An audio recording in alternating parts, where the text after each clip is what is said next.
Hey guys, this is Carlos Phoenix with the Indie Lounge, and today we're going to have a very special show. I have an old friend and special guest. His name is Dorian Vallejo, and Dorian is a fairly well-known artist. He's been around for a very long time now because we're getting older. And back in the day, we went to school together, and we did sci-fi fantasy paintings, and now he's entering. He's been going into this whole other world. So. Let me introduce you. Hello, Dorian. How are you? Hey, Carlos. It's good to see you. Glad we're connecting in this way. Now you're in New Jersey, right? Is that right, or Pennsylvania? I'm in Pennsylvania now. I just moved up here several months ago. Oh, very cool. And so we've known each other for a very long time, for, probably over 20 some odd years, I think. Let's start. In the early days, and now you, some people may know you based off of your dad, Mr. Boris Vallejo, who is a very well-known sci-fi fantasy illustrator. And now you're an artist. So was there a direct influence, or did you kind of come about being an artist on your own? So you know what? Obviously, there would be a direct influence, and my earliest memories of my father are, gosh, I was so small. I couldn't even reach like my arms like fully extended to the couch, to the seat of the couch. So I would just curl up like a little kitten by his foot, and he'd leave all sorts of tracing paper and drawings and drawing materials and comic books and that kind of thing in the studio. And his easel backed up against the couch. And so every day I would come in and I would sit by his foot and he'd leave all this stuff there on the floor. And I would just curl up, like I said, like by his leg and just draw, and make little drawings for hours. And my father lifted weights, and he still does. But at that time, being so tiny, he seemed like the Hulk. He was huge. And I was like, my God, my father is like enormous. And he left all his assignments for the many jobs that he was working on a bulletin board just above this couch that I mentioned. And he pinned them. They were like on a corkboard, and he would push pin them into the corkboard. And for my little mind, that was so fascinating. Those push pins, I just have to get to them. And every day I would like reach my arms up, and I was just too small. And that's about how young I was, when I first started drawing, and that he had his influence on me. And then my mother would cook dinner, and he'd sweep me up in his arm as one huge bicep and bring me down. So he's painting this kind of stuff with this like heroic fantasy, and then he looks the part. He was like modeling for these paintings as well. So. He would take me into the other room, and he had a gym. He built a gym into the house, so I would lift weights, and so so much of my early influence about health, about bodybuilding, about heroism, about what's possible in life, really comes so much from my father, and we had a great relationship always. He came here to the country with absolutely not knowing anybody and with nothing. And made his name based on his talent and his belief in what's possible. And of course, that had an effect on me early on, And then, like I said, after he'd paint there and we'd be there together all day. He'd sweep me up in his arm, and we'd go downstairs and he'd sit me on his lap. And my mother would be cooking dinner, and he would start, like a little drawing. I'd have like a pencil in my little fat hand, and he would say, okay, go up a little bit to the right, stop. Go down a little bit to the left, stop. Go across a little bit, stop. And we would do this for about 15, 20 minutes together. And I was just on the moon with happiness. And me felt like sitting in the lap of a superhero, right? But he's so gentle and loving and kind, and then my mother would say, okay, dinner's going to be ready. We set the table, and we'd finish the drawing, and would be like the head of a lion. And I was like, oh my God, I just love this. So my early experience, I mean, he had an impact on me my entire life. Oh, that's awesome. I loved it. And the everything that he was doing, he worked tremendously hard, but he loved what he was doing. He really, really loved it. He had such an impact on the world from his vision. And I grew up, with that early part of his time period when he really wanted to prove something and show something to the world. He did, that was an early part of my childhood, and that's of course going to have an impact. He was so kind. As I got older, we went drawing together. He would take me to life drawing classes. Then when I went to art school, he felt that I needed even more time with the model and working from life. So he hired models, and on the weekends, when school wasn't in session, we would draw together, for hours. We'd have the model, and so I would get more model time.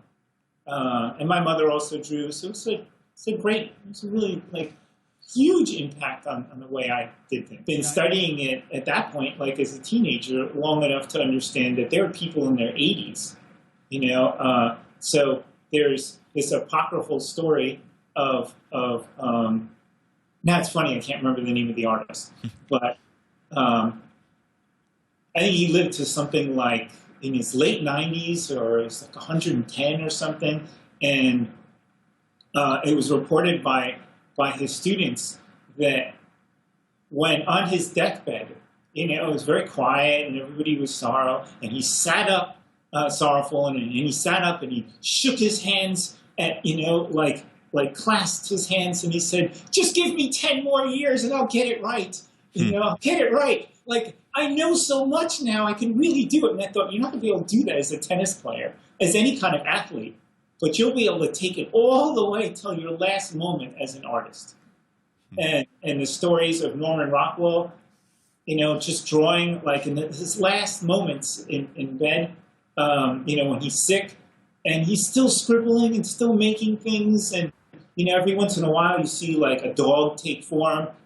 He's still got ideas. He's still with it. That seemed to be much more of the romantic vision that I had of life and how I wanted to spend my time with this gift of life, right? And that's kind of what, it wasn't the amount of work. I was willing to do any amount of work. And certainly, there's a tremendous amount of work in art. Yeah. It's really unbelievable sometimes, if you're trying to do it right. But, it was never the amount of work. It was always, let me just do what I really, really love to do. And in that way, that concept of love has sort of altered and changed as I went along, right? Early on, it was illustration and in fine art, and as you read and learn and take classes and interact with other people, that idea kind of changes, right? You're like, oh, now you have new information to reassess things. Now, we met in School of Visual Arts. Uh-huh. What was going on in your life at that time, and what were your original pursuits or desires in terms of career? So, one of the reasons why I ended up in school was because, this is kind of a funny thing, is because I loved my father so much, as you could tell by my early recitation of my early life, right? And when I started becoming more serious about it, he actually wouldn't teach me, right? So everybody always thinks, oh, you must have learned so much from your father, right? And actually, one would assume, yes. Yeah. Well, he wouldn't teach me. He made a point of not teaching me. And I would come in and I'd say, Dad, tell me some tricks. Tell me something. He said, there are no tricks. You know? And he said, see my library behind me? And he had, just thousands of books that he had collected for years and years and still does. Take some of those out, and why don't you learn from them? I'm not all there is to art. And, and I would just watch him. And I just loved him so much. He was just so kind and so supportive, and that I would just watch him. And, I was already aware of his reputation on some level. Nobody ever really knows their parents in the way the rest of the world does. They're just, that's dad, right? It's not like that's right. Okay. Boris. It's like, that's dad. Come on. It's so funny to hear you say that. One of the influences outside of let's say the movie Star Wars, for example, one of my influences when I was young was, picking up the magazines and the Conan books and all that type of stuff. And a good majority of the time was your dad's work. And, I wanted to pursue sci-fi fantasy a lot because of, artists like Frazetta and your dad. And I mean, I don't think I ever approached you like a fanboy type of thing, but in the back of your head, you're thinking, wow, he's related to what, as a person outside of the family circle, sees as, a well-known, respected artist. So it's funny when you're saying, well, that's his dad. It's a funny little twist in thinking, I guess. Well, yeah,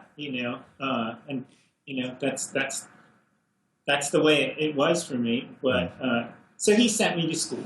He wouldn't teach me knowing how much I loved him, and I thought that was really in hindsight, looking back, it's very, very, very wise of him. It totally is. I already started illustrating, and my first illustrations are so obviously derivative. They're so obviously bad Boris. Boris's son. It's like, oh God, I'm like embarrassed to even. But it's, I was a child. I was like a teenager. I was like 16 or 17 years old, and so he sent me to school, and then I ended up there, and there were some wonderful classes there, and I was illustrating already, and I met some people there too that really changed things around. I met the son, another famous parent. I guess there were a couple of them. I met the kids of the sons of Neil Adams, right? And Neil was very kind to me, but also very, very direct. And where everybody else would praise my illustrations, Neil would say, he'd stop and he'd say, this sucks, right? And I'm like, oh my God, it's the great Neil. It's funny. I think everybody I've talked to has always said that he said something like that. Yeah. He said that to me. And I just did an interview with Digger, and he said something similar to him. So go ahead. And coming from my father, who was on totally the opposite side. My very first painting, my father was like, wow, I wish I was that good when I was your age. He goes, my God, this is better than Rembrandt. Because I don't even know what else you've learned at all already. You're so loving and so supportive. Neil, I'm showing him the best of what I have to try and impress him. And Neil's like, pauses, he looks at me, and I, without him saying a word, I'm already diminishing in size, just from his glance. And he's looking at me, and as I'm progressively shrinking, he's hammering it to me by saying, this sucks, right? And, but he didn't leave it at that. And that was what's, some people just criticize you and put you down. But Neil didn't. And Neil was so, very instrumental in my growth as well, where he said, let your father do your father. Nobody does Boris better than Boris. Leave it alone. Be yourself. Be yourself. And he really like hammered that into me, and I'll always love him for that. I have a great amount of respect for him. He's a tremendous artist, obviously, but he's also, aside from being the tremendous artist, he's an amazing human being.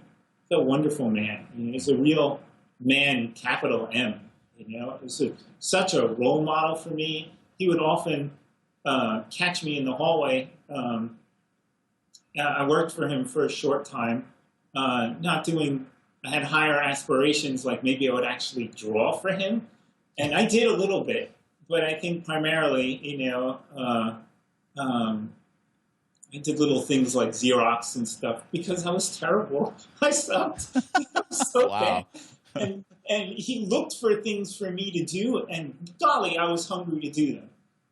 But I would draw, and, he'd stop me in the middle of the hallway sometimes and call me in the middle of a conference, and all these people are there, and he'd say, Dorian, let me see your sketch pen. And he's stopping a meeting. This is like he's dealing with just 15, 20, 30 people around this table, and he stops. And he says, let me see what you're doing. So I pull it out, and I show him, and there it would come again, This is awful. Wow. It's terrible. What are you doing? And but he wouldn't it wouldn't be to humiliate me. It was never to humiliate me. Right. It was to show that he loved me and he really cared, that he would stop what he was doing to give me the best of what he had, and he did. And that was part of school. Yeah, that was our years in school together, and I grew enormous. My early paintings really jumped, made huge jumps. When we went into the life painting classes, that was another huge, sort of smack in the face, where I was already professional. I was getting fan mail, and I was, big man on campus, feeling kind of proud of myself. It's the thing of. It's funny. I never got that from you.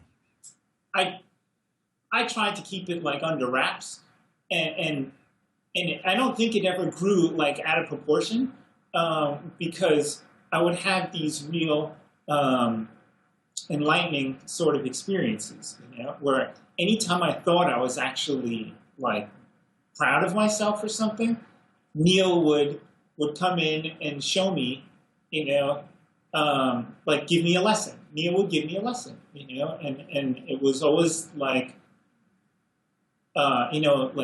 really illuminating, and I was open enough to be able to receive it, so that my ego never really grew up so disproportionate, and that was the same case when I went into the life painting, where I thought that I was actually working professionally, and I was thinking kind of good about myself, and I walked into this class where everyone, bar no one, every single student in the class was better than I was. And it was such an amazing experience, because I felt like I was home. I was like, oh my God, finally, I'm in a place where I'm the worst one. Now I can really learn. Yeah, I So you can imagine me being in the class, feeling even lower than you. Well, I think all of us felt like that. Yeah, I think so. Yeah, there was a lot of talent in our each other. We all. The great thing about those classes were that Steve and Max and Guidi, the teachers, we all painted together. Right. And the students that had graduated from them came back and painted. So there were a lot of people that were only a couple of years older than us, but had already 4 or 8 years of instruction, because, of course, Max and Greeny and Steve had come over from art and design. Right. So a lot of those students that we were just coming in for the first time, but a lot of those students... I actually came in following them from art and design. Say that again? Well, me and Jacques Brady, for example, we came in from art and design to SVA with them. Yeah. So, and that was, so some of these kids that were in class already had 4 years. Right. 3 or 4 years. And then if they graduated, they had another 3 or 4 years. Yeah. So you're sitting next to people that had almost a decade worth of painting from life, and it's like your first day. Mm-hmm. You know, and I was like, wow, I don't know anything here at all. And I was like, yes, I'm going to learn. I'm really going to learn. And the wonderful thing about all three of those teachers is that, like Neil, they didn't sugarcoat things. Right. You know, they just come over and they'd say, stand up here. Unlike like other teachers, where they just give you some verbal stuff, well, maybe a little bit here, a little bit there. Steve and Max and Greenie, when pressed, if you'd say, well, can you show me? They'd say, of course. Whack, whack, whack. And within 30 seconds, your painting is already like, you're getting it. You're getting it. And it's the sickest thing is they would do such simple brushstrokes. Yeah. And all of a sudden form would show up out of nowhere. And here you are, you've been trying for like an hour or two, painting from life. And they, because of their experience, of course, they know just a simple stroke is what you're missing. You're not seeing it. You're not grasping it. I used to get that all the time. Yeah. Mind blowing. Like that, that really changed my whole life. That, I had been, my first painting, I was really trying to make the connection, right? To demonstrate something to these teachers that obviously, and the students that were obviously really good. So I was working really, really hard. And I worked 3 weeks on the painting. They had the whole pose there. And nobody really bothered me. I was there very industriously working. And I was trying to make a beautiful painting. And actually somewhere I still have that painting. Mm-hmm. And it wasn't really very good. But it was as good as I could do. And I thought it was pretty good. So I went over to Max, who was painting behind me. And I said, I wonder if you might come and take a look at what I'm doing.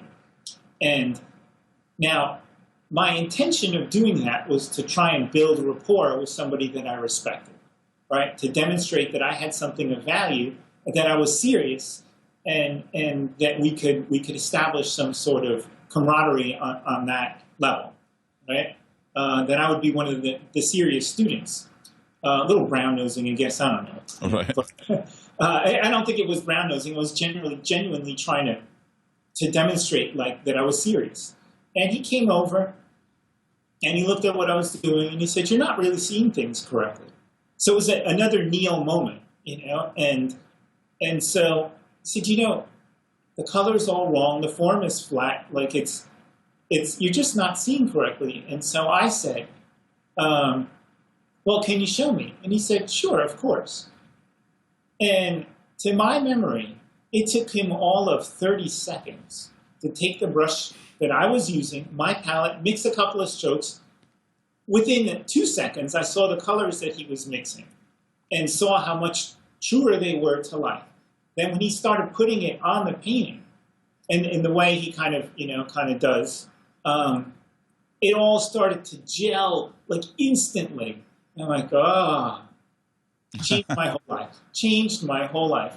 And it was those types of experiences really, that really humbled me in a way that was really good. To make you realize that you're a student of life, and to have respect for those that know more than you, and try and learn from them. So you're going from college. All right, so you leave college, you graduate, you do, you start going into some illustration work, or did you did you decide to change that? So very early on, like when I was in college, so like I started illustrating when I was in high school, and then I got more work as a freshman in college, and more work, started coming in as a sophomore. So by the time I was finished with school, I was like really working for every major publisher in New York. But simultaneously, while I was in school, Steve made a huge impression on me, and Steve, we're talking about Steve Esai. Yeah. Yeah. And what Steve said to me was, always make time for yourself. No matter how busy you get, always. And now, of course, this is how we all got to school in the first place, because we had our sketch pads and we were inspired by the things we saw. And our taste being a little bit more juvenile at that time, we were, and it's not that the comics are juvenile by any means, but it's that was the work that was most easily accessible to us, right? And I agree. Rembrandt's didn't appeal to me when I was 14. It just didn't, and but Frazetta did, and my dad did, and John Buscema did, and all the comic book stuff and Conan's and everything that was immediately accessible to us was why I was drawing in my sketchpad and what I was aiming towards.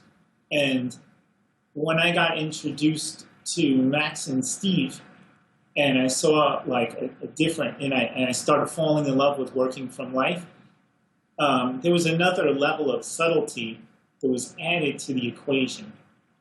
And Steve, really just had such a huge impact, because when he said,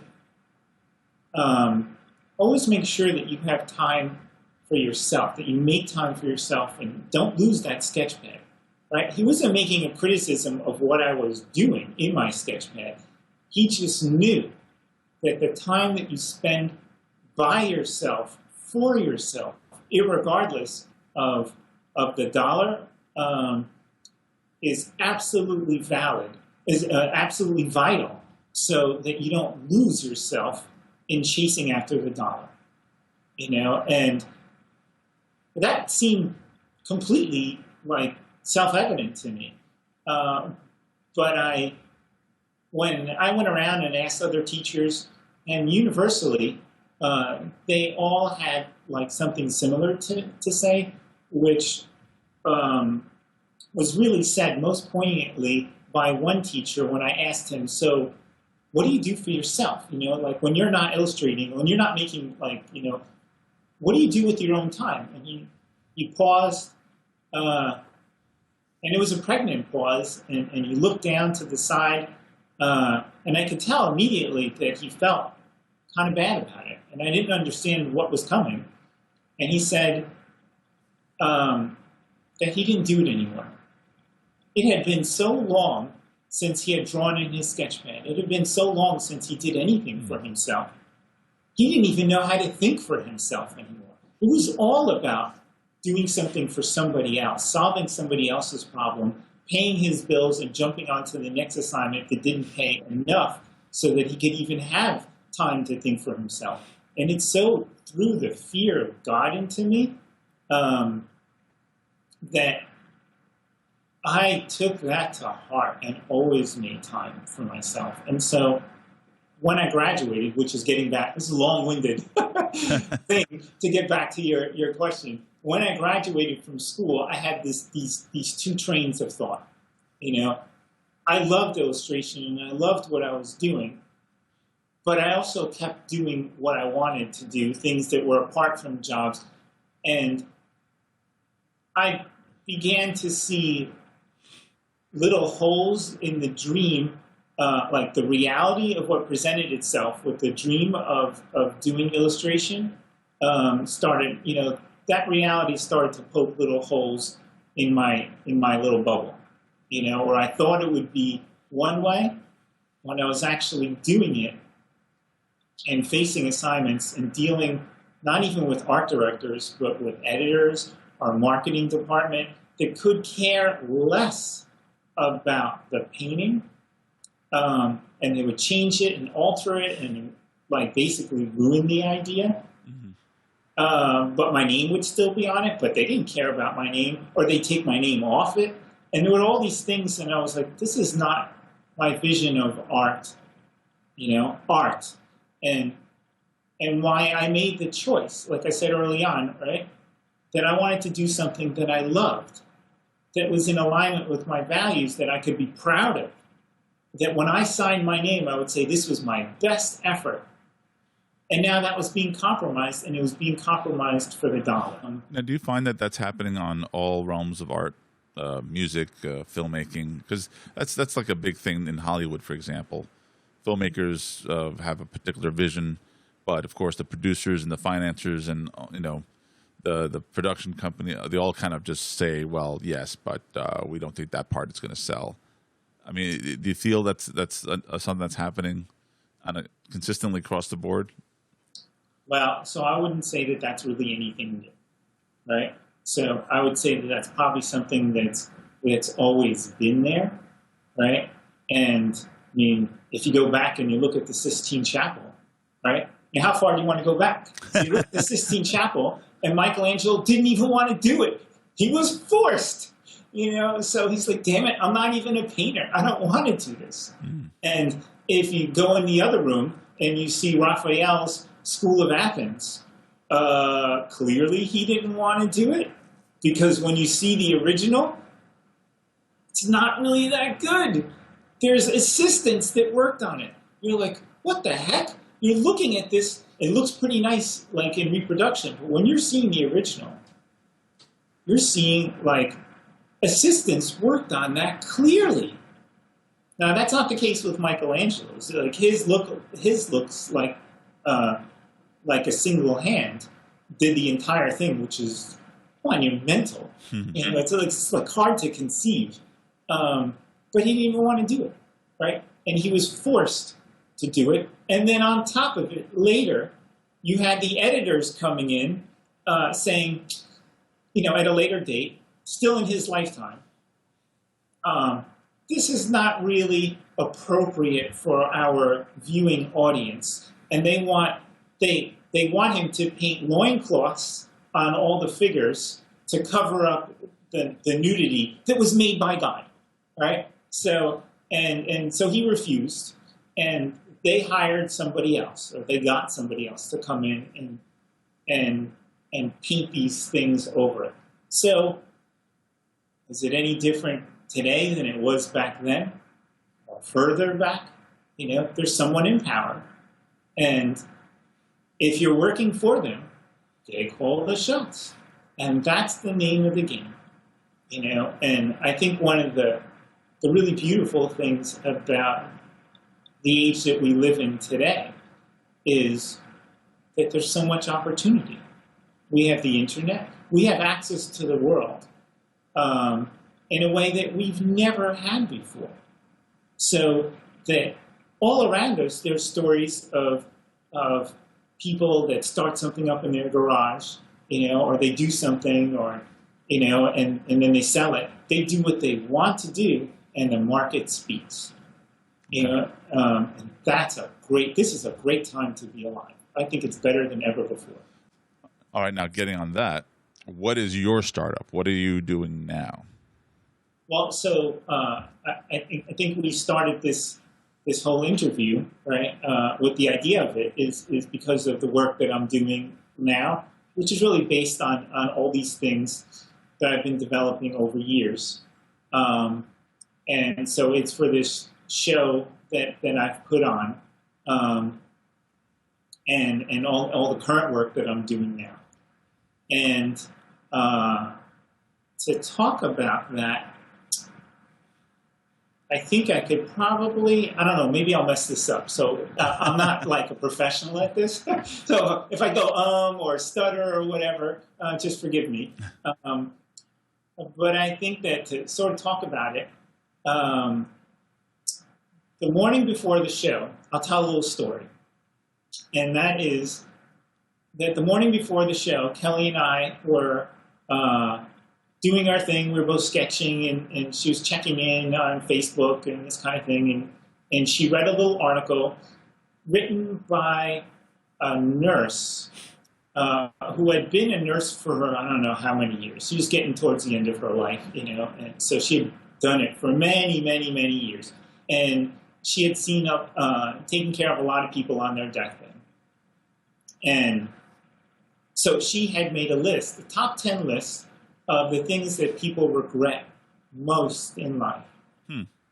And so she sings out to me, and she says, "So, Dor, what do you think is the number one thing that people most regret in their life? And I'd ask you, what do you think? Well, marrying the wrong person, wrong career. That's it. Which That's one?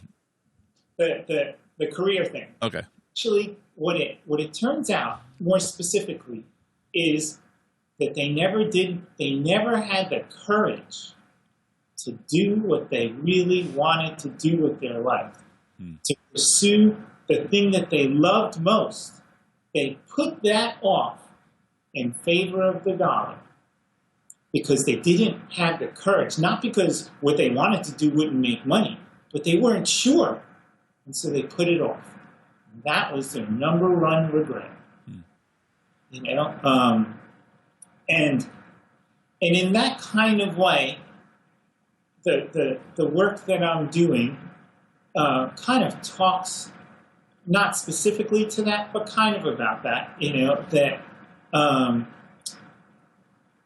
it's about our journey towards individuation, right? To become like individuals, and what it means to be authentic as a person.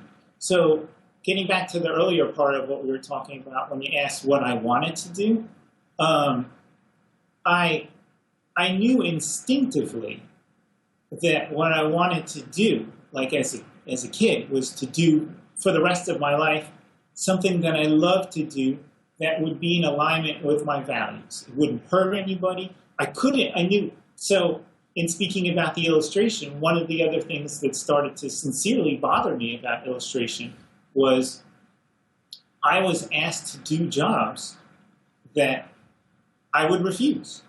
They would say, but let's give you this ad. You know, it was an advertisement for cigarettes, or it was an advertisement for something else that, first of all, I don't smoke, and I'm so health conscious and all that.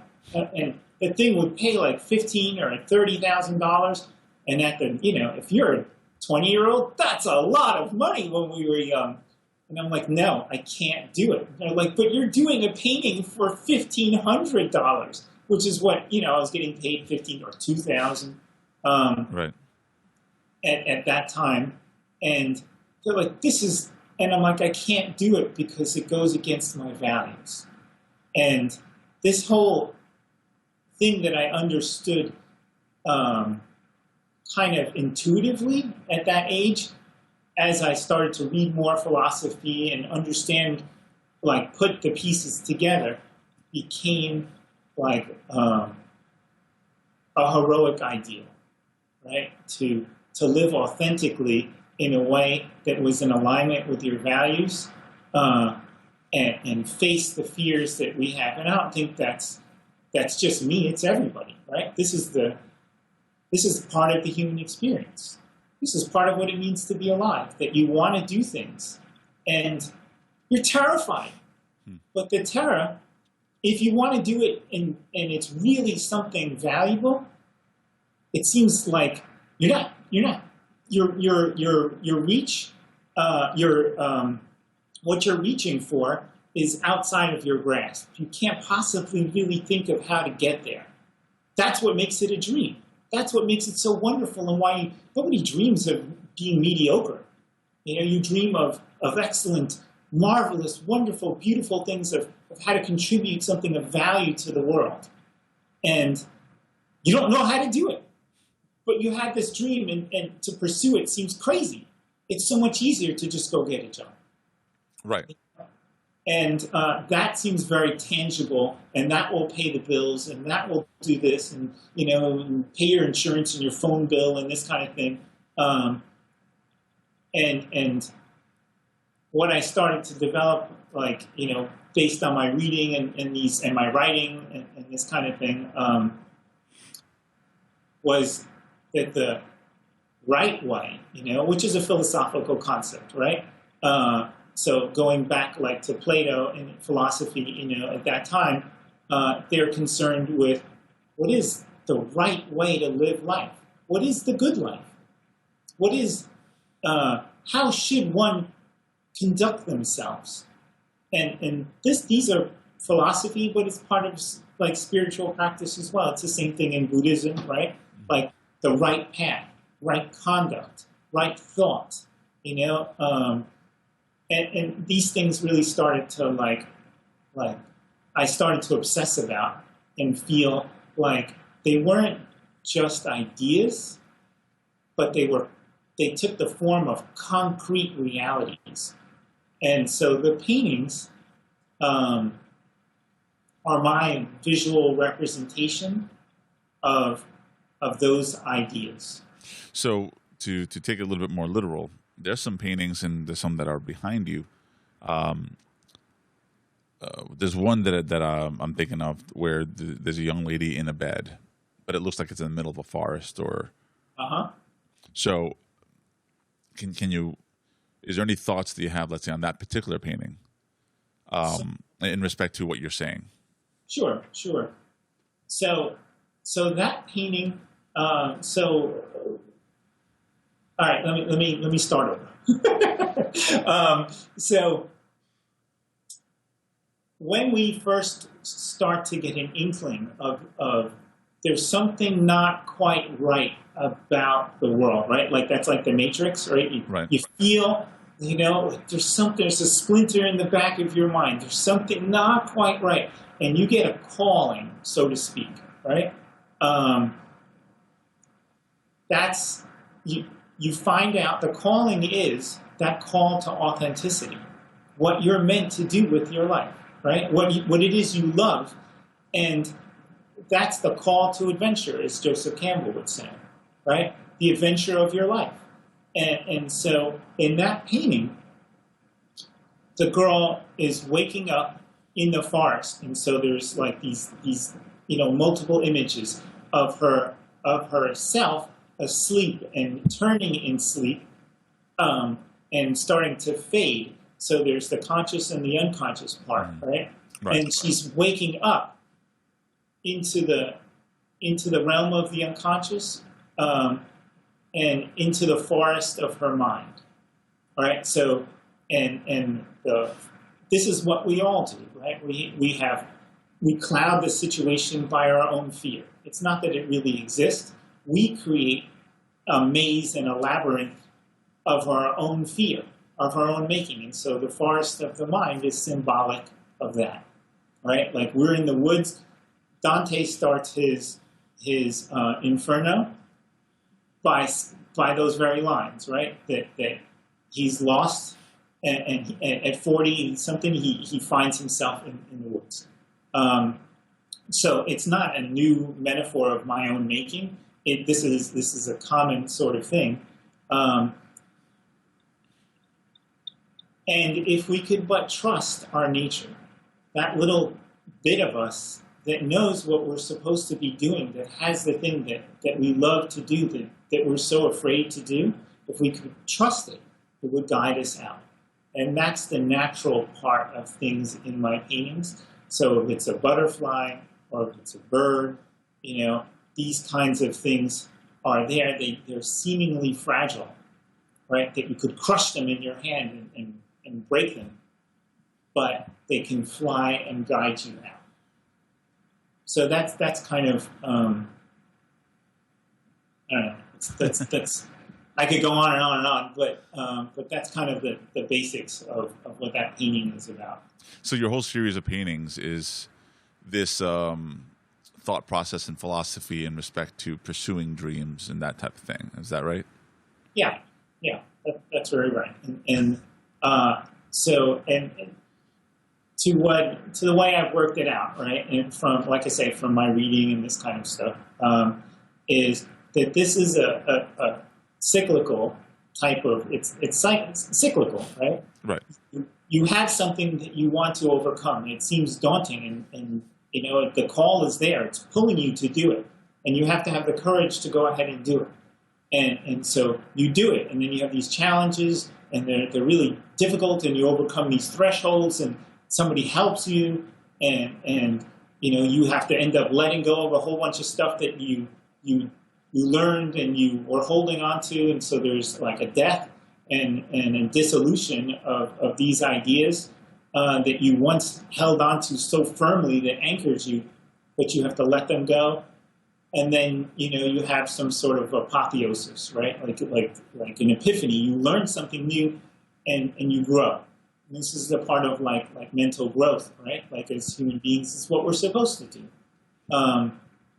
And we're forced to do that year by year as children, by going to school. They force us, and it's painful, and we don't like it. But when we get out of school, sometimes our growth sort of stagnates, but it's not like we still don't have desires and things we'd like to do. And once you overcome that, you go on again and you start it again, right? That's the natural part of of mental health, right? Once you overcome something, you want to progress to the next level. Mm. So now, on this show that you had, you also have a book. Is that right? Yeah, that's right. Now, where can someone see or pick up the book? Well, the book is available on any of my websites, and they all, any of my websites have a little thing that says book on it. So you click on that, and it'll take you to where you can purchase it. And so that book was the first step in this process of what I was talking about. So now it's pretty common that everybody, everybody has a book. But when I did it, it wasn't very common. And I didn't even know who to ask and how to get it done. But I figured it out, one step at a time, like you figured out your things, and just go one step at a time. And if you ask enough questions, you'll figure it out. And the work inside the book was work that I had been working on, from life with the models. So all the drawings in the book were done from life, and that was really very important to me at that time as a way of working, and it still is. But I was in conversation with a friend of mine, and he was holding fast to the idea that if you just did work for yourself, you wouldn't make any money at all. And if you know anything from this whole conversation, I was in vehement disagreement with that. So you wrestled him to the ground yeah.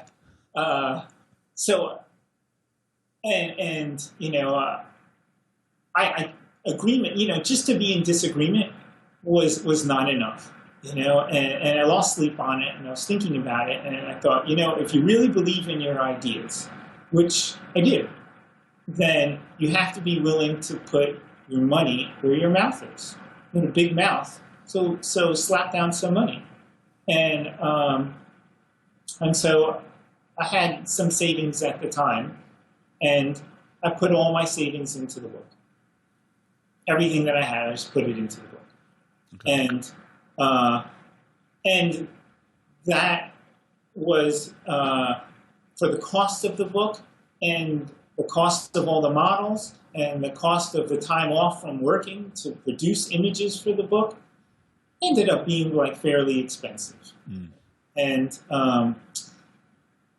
And certainly nerve-wracking. Certainly very nerve-wracking. Because no matter how fervently you believe in an idea, there's always the little thing on your shoulder going, it might not work. Right. You might lose everything. And the way I dealt with it was to say what we were talking about earlier. Oh, the hell with it. If I'd rather pursue life in a way that I genuinely believe in than be afraid and hold on for dear life because I'm afraid to do something that just might fail. There's I agree with you wholeheartedly. I mean, I'm taking a risk doing this, for example. Yeah, absolutely. And there is a good feeling in at least attempting or trying and possibly failing, but at least you know that you failed because you tried, as opposed to that whole question in your head, on your deathbed. You're on your deathbed and you're saying to yourself, man, it would have been such a cool adventure to try, but I never got to experience that. I don't even know if I would have succeeded or not.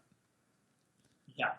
And at least in your pursuits and in my pursuits, I don't have to say that. The truth is, we're all going to die one day. Right. It's not, none of us are going to be able to hold on to this forever.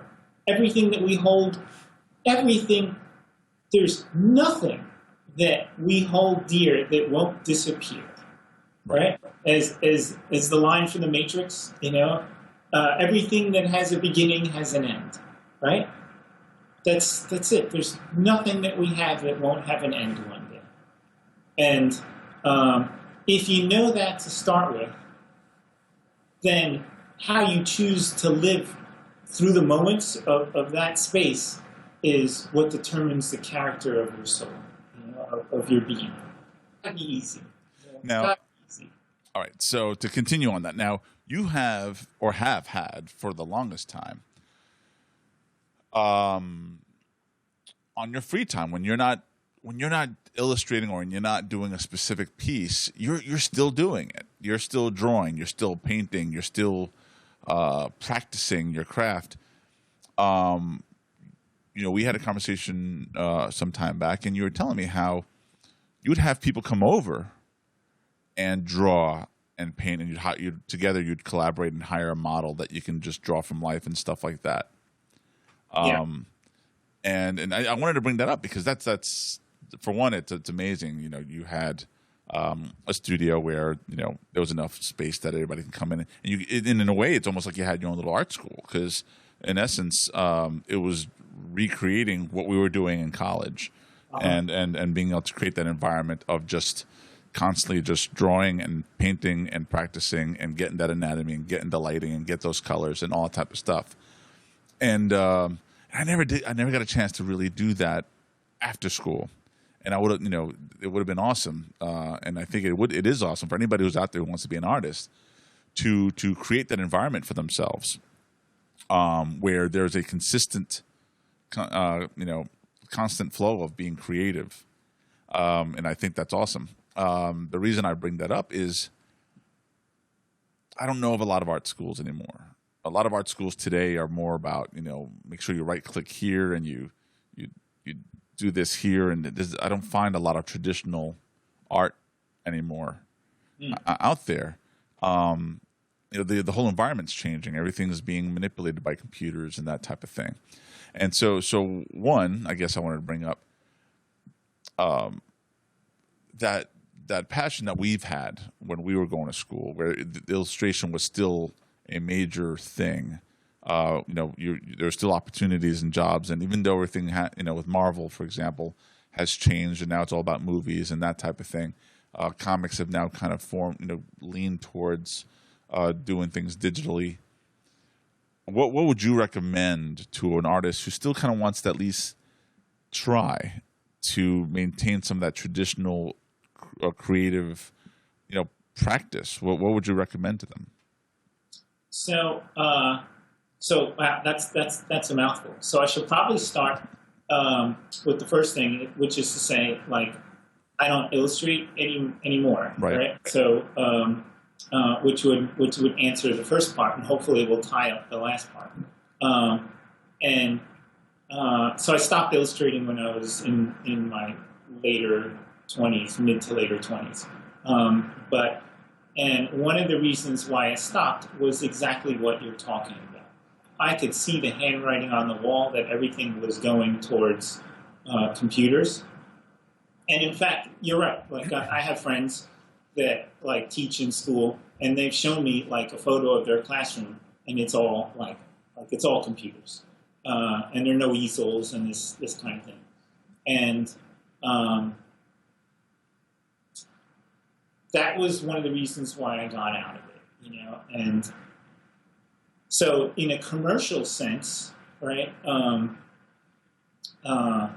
if you're illustrating, it only makes sense that things would be digital, right? That things would where you could get things done quickly and efficiently and in as quick a manner as possible. It's never really about the art in that way. We make it about the art because, Right. And I want to be careful about it, right? Because obviously we still have a lot of friends, and we always will, and there's wonderful illustration work that's done.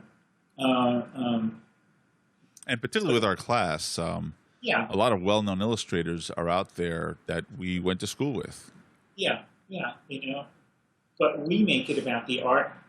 The industry doesn't, and the industry doesn't care. And it's not about like being in love with something. And I recognized that like early on, and that's why I got out of it. And so for the reason why I opened up my studio, right, and so I built this whole studio, that was really lovely. It's 16-foot square, 16-foot windows, and they all face north, and it's really just a lovely place. And the reason why I opened it up was primarily not so that it would be like a school, because I wasn't teaching, Right. but it was part of what we had in school, which was the camaraderie among other like-minded individuals who shared a passion for self-expression, and working from life.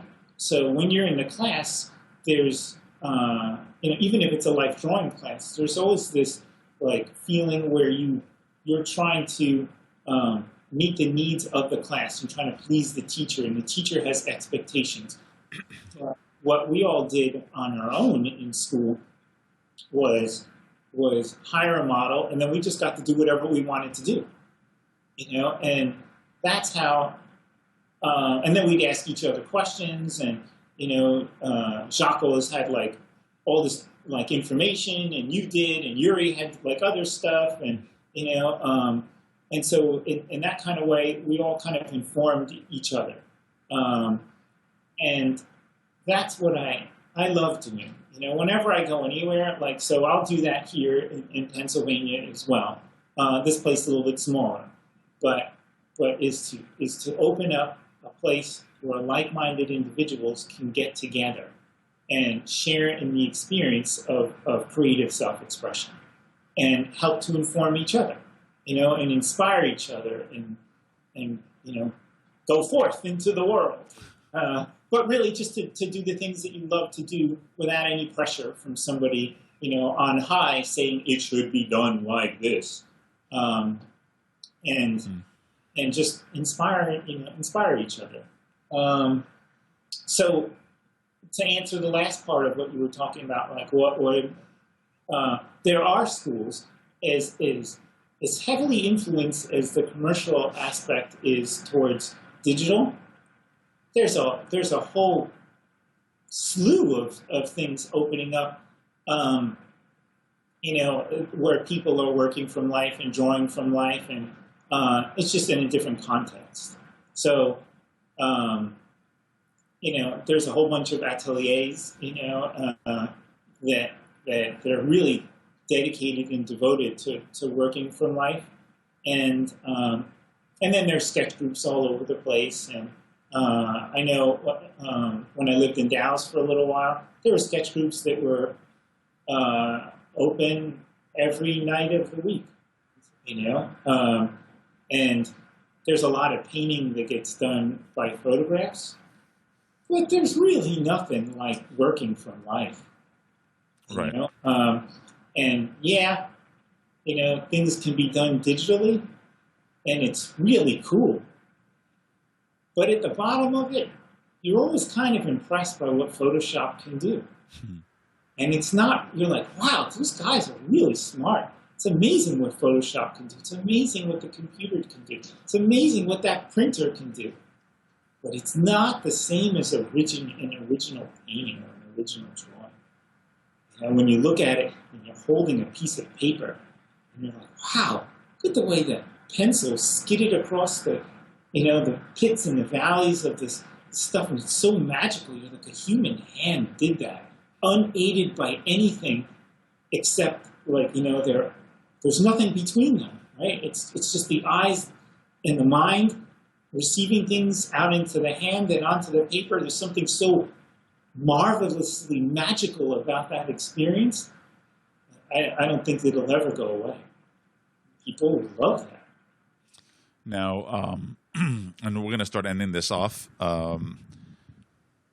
What's next for you? Like you did the art show. You have your book. We're going to promote it here, of course.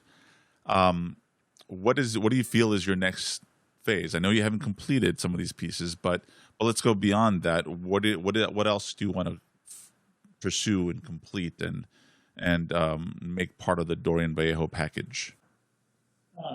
Kelly and I are involved in some exciting things, and Kelly helped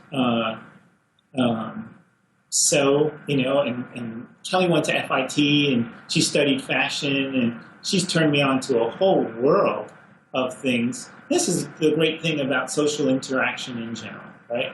Like when you're with other artists and that kind of thing, they inspire you to do greater things. And so this show is really the first step towards. So I've been working on sketches and developing these ideas for a while, but this show is really the first show of that work.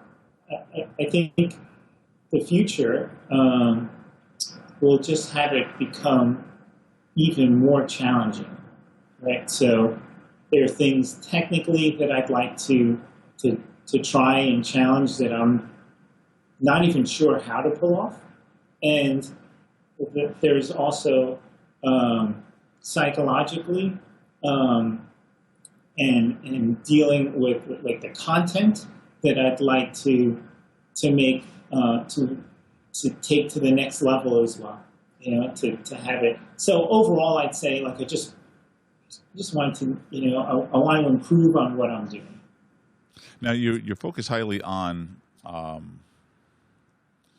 You focus highly on the idea of creating creating paintings and visuals that can get the mind going,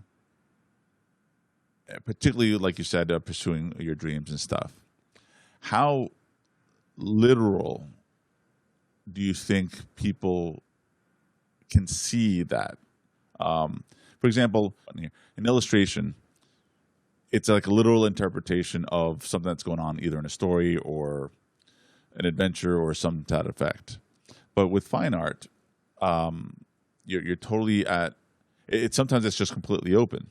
Sometimes you're trying to interpret what the artist was trying to say, or sometimes you just see things in a totally different manner and you interpret it for yourself. How do you feel the artwork that you're doing is influencing the way you would like it to influence? All right, so let me try and start from the beginning, and we'll talk about illustration and then like the fine art. Okay. So I think what ends up happening with a lot of artists and illustrators included, right, is that as you develop your skill and your sensitivity to the world around you, there's an infinite variety of subtlety that you don't have to be beating somebody over the head with your idea to get it out.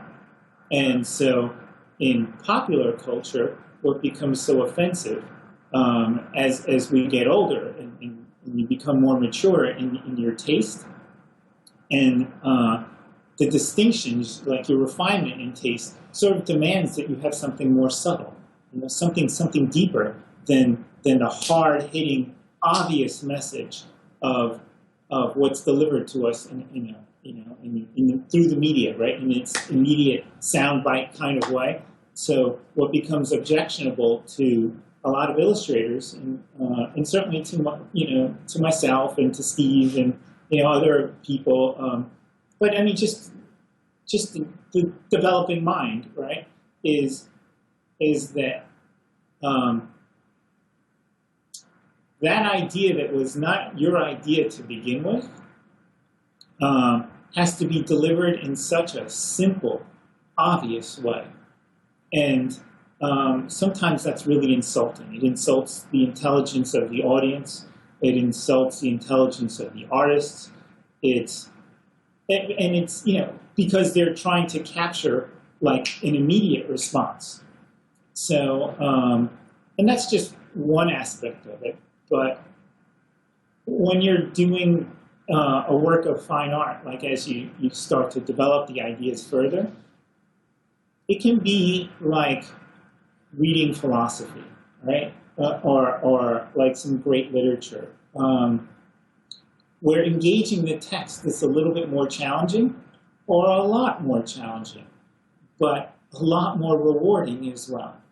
So that you, I think we were speaking about this earlier when I was saying that you can be reading philosophy and following the string of an argument or an idea, and you're trying to crack the nut of what's going on, and you're following it, and when it concludes, there's an epiphany and like this dawning of awareness if it's touched you at the core of your being, and so that you suddenly have this new awareness of life, and you go, oh my God, yes, you too, me too, and where this is the great value of art.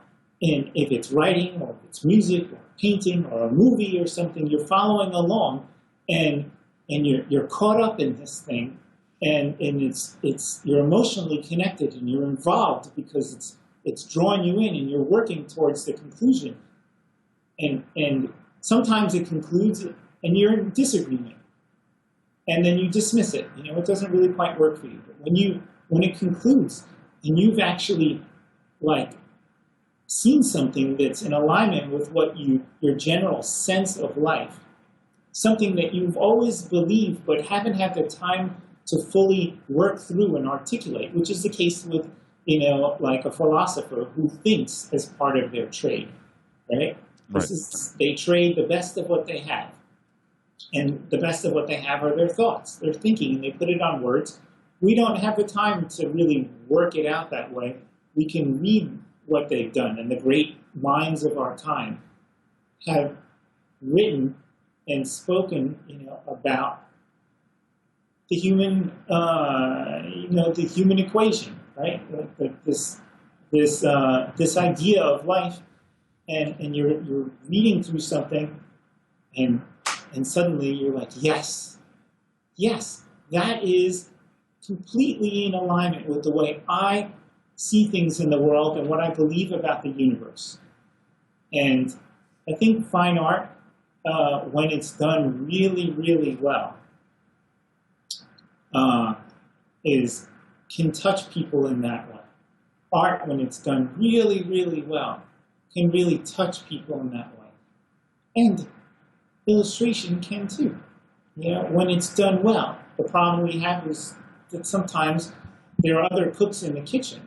Right. Too many cooks in the kitchen will ruin a meal. I don't know. Does that sort of answer? Yes. I feel like I left something out. Well, I mean, in essence, I guess your illustrations. Sorry, I keep saying illustrations. Your paintings, the pieces of art, particularly for the show, and you have a particular concept, a particular message that you would like to put out there. How do you feel that it's been received? How do you feel that people can interpret an image of someone that looks like they're floating in water? And it's a marvelous, beautiful, just in terms of the technique and all that stuff. And an average Joe who may not always see artwork, but can at least appreciate the beauty of it all, can they get the message? So let me get back to this thing, because I think it's cool that you keep and it makes me smile that you keep like bringing up illustration. Yeah. And I know it's just a slip, but so part of illustration is also that it deals with a narrative, right? And part of what you were saying in your earlier part about fine art is that sometimes when anything goes and people are just expressing themselves, they engage in sort of like this self-indulgent solipsism that doesn't speak to anything, doesn't speak to anybody, which is primarily a lot of what we could criticize modern art for, right? Is why and simultaneously, speaking of the average Joe, when they look at it, they would say, "I don't really understand this," and they would say, which we've heard, "I don't know anything about art." Right. Okay? And that's because as people, as social creatures, stories mean so much to us. And, before we could even write, like as people, we were telling stories, and so the narrative in art, I don't consider a bad thing at all, and to answer the question about how people would receive it, I think the average Joe that came to the show and there were people there were enormously touched. There were so many people there that asked me, and the reason, it's funny, the reason why they asked me was because they had been so beaten down by the modern equation. They're not sure that they're really seeing what they're seeing, but maybe they are. Right. And so, but I looked like maybe I was friendly enough that they could ask. And then when I said, well, they say, well, what does this one mean, or that one? What's the significance of the butterfly, or the bird, or the water, or what's going on in this? And then I say what it is, and they're like, oh my God, that's exactly what I thought. That's wonderful. And this one lady, Kelly was loving this. This one lady grabbed my hand and like pulled it into her chest and like was holding on for dear life. It's like an older lady. Okay. Yeah, it wasn't a young woman. But I don't think Kelly would have been as pleased about a young woman. Like young hottie grabbing him, pulling it in. I don't think she'd have taken a dim view of that. But this lady was so charming that clearly, so in this particular area in Florida, there's a whole lot of modern art. And what this gallery, part of the mission of this gallery is that the director really loves realism and really is a champion of these values that we're talking about. And so, but he's like the only gallery in the area. Primarily, it's modern, and in a way where most people don't quite get it. And it can sell for money that would make me very pleased, make any of us very happy. But more importantly, when it sells for that kind of money, it confuses the public.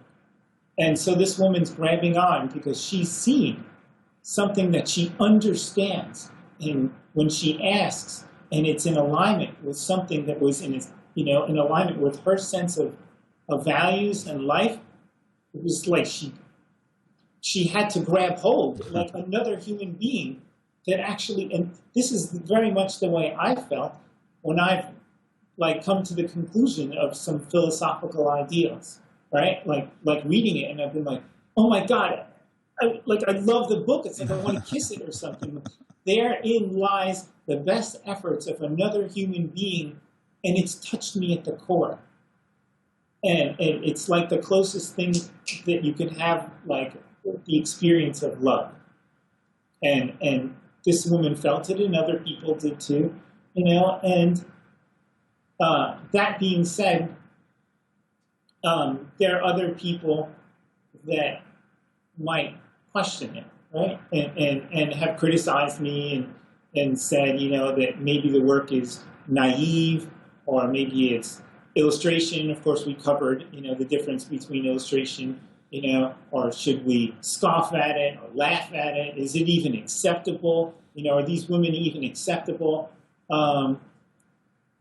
And so are they acceptable? So the question of whether they're acceptable, is it because they're beautiful? And is it because we should scoff at that because beauty is something that we don't hold as a value anymore? Is that the reason for that question? And I think that is the reason for that question, right? Is there a validity in beauty and the concept of beauty, and the concept specifically of beauty in art? And I would answer yes. And I would go further to say that there's a standard of beauty by which we can judge things.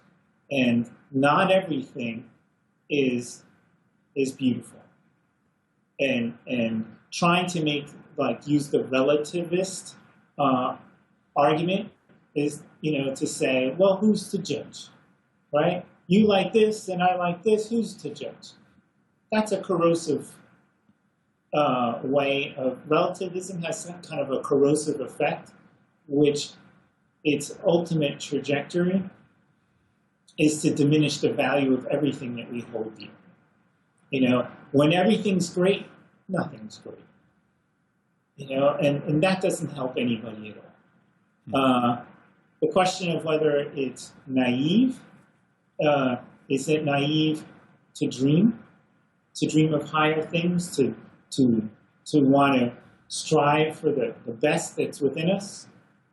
Certainly the contemporary sort of mindset of a lot of America, and here I'll step out on a limb, but it's not so much of a limb, and I think a lot of people would agree, and it's been in the news, it was a while ago,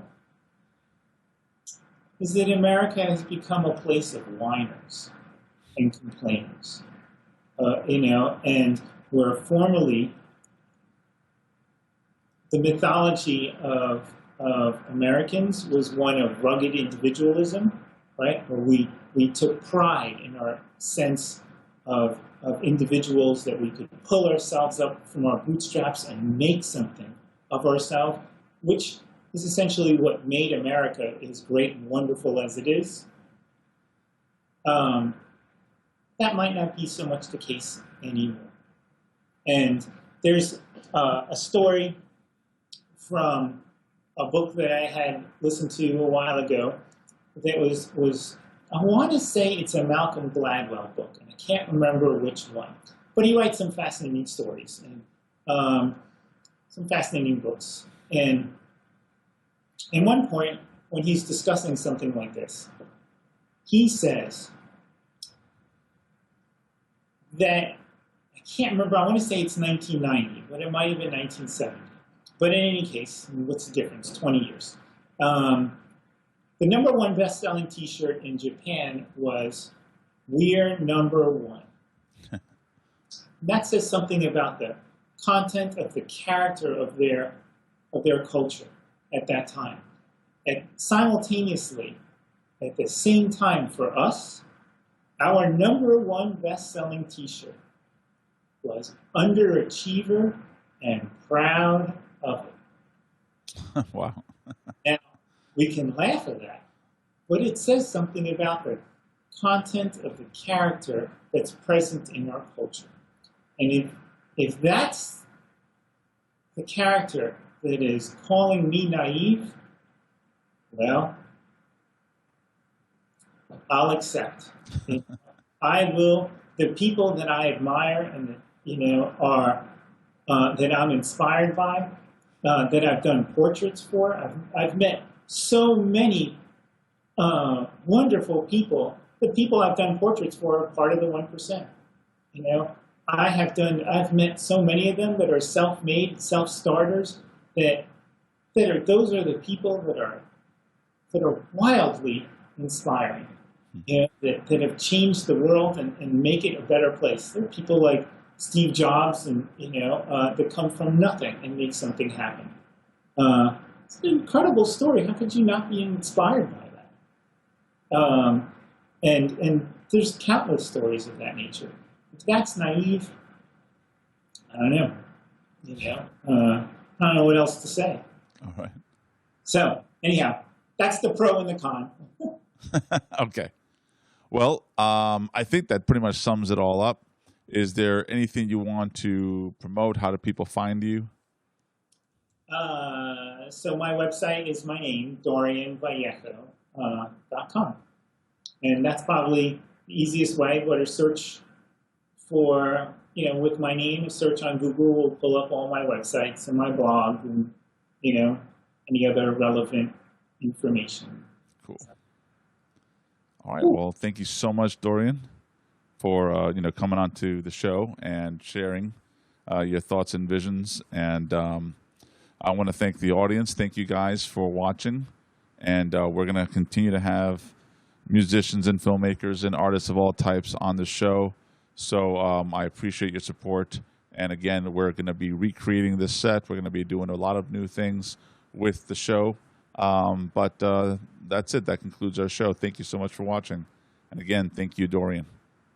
Well, thank you, Carlos. I always come away a better man after speaking with you. Well, I appreciate it. All right. Take care. All right.